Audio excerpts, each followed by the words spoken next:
और additional DG जो है वो भी उनके साथ बात करेंगे। तो आप देख सकते हैं लाइव वीडियो में एमडी साहब अभी पावर डिस्ट्रीब्यूशन से भी और पावर ट्रांसमिशन और चेयरमैन साहब से भी आपकी वार्ता हुई है।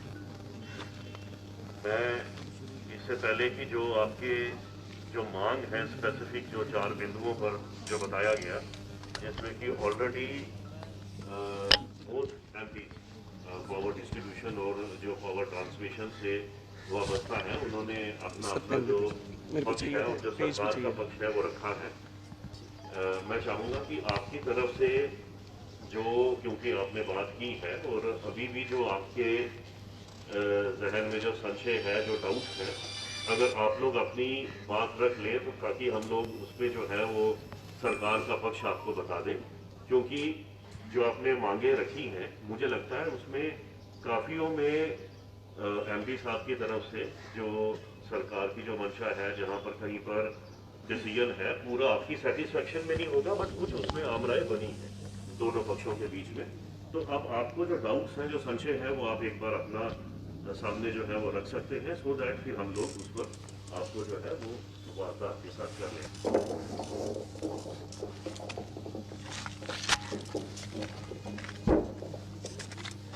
Good evening to the respective dignitaries, जो गवर्नमेंट के रिप्रेजेंटेटिव्स यहाँ पे हमारे बीच में आए। पहले तो पूरी कोऑर्डिनेशन कमेटी और पावर एम्प्लॉयज़ आपका इसके लिए अभिवादन करते हैं।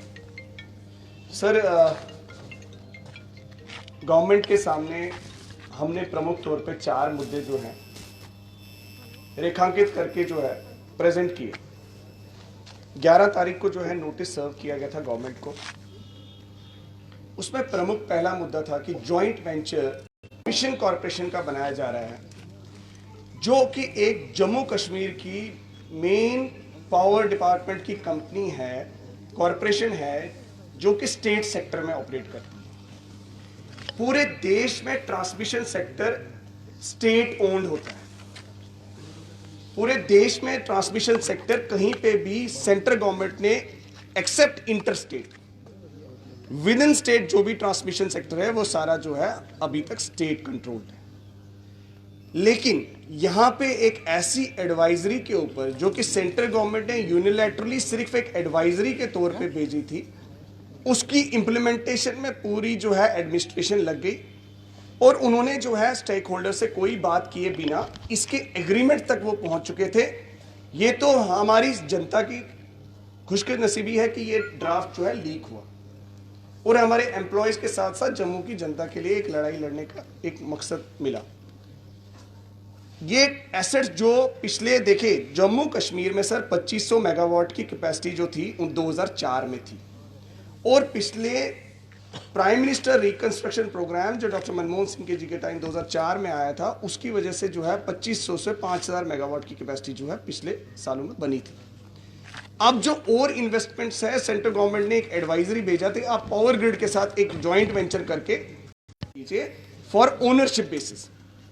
मीन जम्मू कश्मीर के एसेट्स को हम खोने नहीं देना चाहते और उसके लिए हमारा बिल्कुल क्लियर कट स्टैंड है कि ये जॉइंट वेंचर को जो है स्क्रैप करना पड़ेगा। दूसरी बात सर, हमारे मुलाजिम सर कॉरपोरेशंस में डिप्यूट हुए हैं। 2019 से पहले हम सब लोग डिपार्टमेंट में थे। इसका मतलब जो हमारी एम्प्लॉयमेंट थी या तो पीएससी से हुई, मैं असिस्टेंट इंजीनियर हूँ, मेरे साथ के लोग जूनियर इंजीनियर्स जो भी रिक्रूट हुए या टेक्नीशियंस कहीं से भी होता था, एसएसआर भी रिक्रूट करती थी। मीन्स हमारी सर्विस कंडीशन स्टेट गवर्नमेंट के किसी भी एम्प्लॉय से इंफीरियर नहीं हो सकती। लेकिन अनबंडलिंग के एक फैसले की वजह से हमारी सर्विस कंडीशंस जो उस टाइम पे गारंटी की गई है, एक SO 109 करके है, एक पूरा लीगल डॉक्यूमेंट है जिसको लीगल डिपार्टमेंट ने, फाइनेंस डिपार्टमेंट ने सबके वेट करके इशू किया था। उसके तहत हमारी सैलरी जो थी वो गारंटी की गई थी कि आपको time to time proper mechanism से दी जाएगी। गवर्नमेंट ने क्या किया कि 2020 मार्च से बजट में उन्होंने हमें खैरात में डाल दिया, ग्रांट इन एड। 20,000 मुलाजिम आज परेशान हो रहे हैं हर महीने। दिवाली पे हमारी सैलरी नहीं आई, मैंने आपको ट्विटर पे टैग भी किया था सर। मैंने हमें जो भी आला अफसरान थे, प्रिंसिपल सेक्रेटरी कंसल साहब तक थे, उन्होंने भी इनिशिएट करके हमारी दिवाली के 3-4 दिन के बाद सैलरी आई। हुआ ये कि सिर्फ ग्रांट इन एड से हमारी सैलरी को रूट करने की वजह से एग्जीक्यूटिव इंजीनियर्स जिनके पास ड्राइंग एंड डिस्बर्सिंग पावर्स थे उनको भी छीन लिया गया। मींस 109 हमारे एग्जीक्यूटिव इंजीनियर्स जो लोगों की तनख्वाह निकालते थे, 109 पूरा 109 मींस 20,000 लोगों को हैंडल करते थे, आज वो सिर्फ 5 CPAO करते हैं, चीफ पे एंड अकाउंट्स ऑफिसर। मींस करीब करीब 4,000 मुलाजमों का डेटा एक CPO कर रहा है।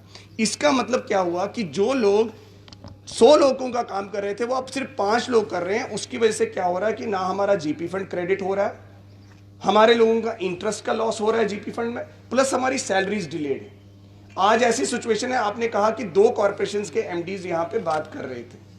जो तीसरी कॉर्पोरेशन है और चौथी कॉर्पोरेशन है उसके MD साहब सुनील गुप्ता जी यहां बैठे हैं, इनकी सैलरी भी पिछले महीने की नहीं आई है because of this grant delay.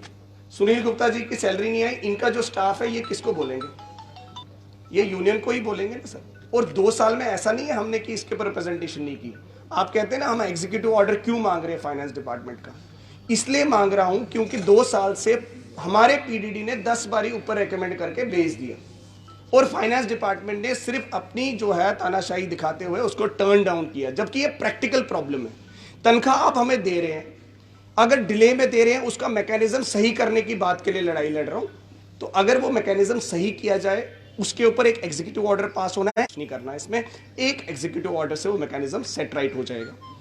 तीसरा पॉइंट सर, अनबंडलिंग के टाइम पे एक कमिटी करके प्राइस वाटर कूपर्स और दीगर कंसल्टेंट्स, कहते हैं ना हम स्टडी करनी चाहिए, ये करना चाहिए, अनबंडलिंग की गई, कॉर्पोरेशंस को बनाया गया, ये एक स्केलेटन बनाए गए जिनके अंदर जो अभी भी रिफॉर्म्स हैं वो इंप्लीमेंट नहीं किए गए। 7,000 पोस्ट की क्रिएशन होनी थी जिसमें लोग जो है एब्जॉर्ब होते, जिसकी वजह से कॉर्पोरेशंस बनाई गई थी, उनको इंप्रूवमेंट होती। इन्होंने कॉर्पोरेशंस की पोस्ट बनाने के बजाय इन्होंने ऐसा कर दिया कि जो उसमें क्लॉजेस भी हैं उस कमिटी में, हमारे डेली वेजर 2019 में जिसकी DPC हो चुकी है, आपकी भी DPC होती है, एडवांस में प्रमोशंस 6 महीने पहले भी ऑर्डर निकल जाता है। यहां तो जिन लोगों की DPC हो चुकी है, जो दिन भर पोल पे चढ़ता है, मेरे ग्रिड पे काम करता है, 7,000 सिर्फ लेता है, 21 साल से रेगुलराइज नहीं हो रहा है। जब उसकी बारी आई अगेंस्ट वैकेंट पोस्ट वो रेगुलराइज हो सकता था, DPC हो गई लेकिन ऑर्डर इशू नहीं किया गया।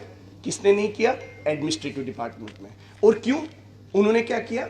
उन्होंने अपनी without any legal, logical and any banking, they referred the matter to board of directors of those companies, जबकि वो कंपनी से हमारा कोई लेना देना ही नहीं है, एओटा का भी लेना देना नहीं है, because those companies are, we are on deputation, even our daily wager who was in PDD is on deputation to that place, we are supposed to get regularized in our parent department। दूसरा, हमारे engineers के साथ क्या धोखा हुआ? ये सारे engineers यहाँ बैठे हैं सर, बशीर डार साहब secretary technical, he was promised in that document एक लाइन स्टेट एडमिनिस्ट्रेटिव काउंसिल का decision, highest body in the state, उसने ये डिसीजन दिया जो भी इंजीनियर जिस पोजीशन पे है उसकी regularisation with in month 30 November 2019।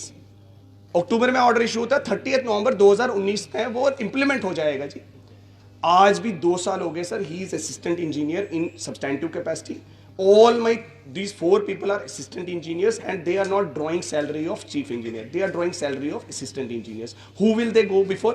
I am their representative, I am an elected general secretary of these people also because they voted for me. Now coming to the next point, जो हमारे daily wages है उनका matter board को refer ही नहीं करना था, फिर भी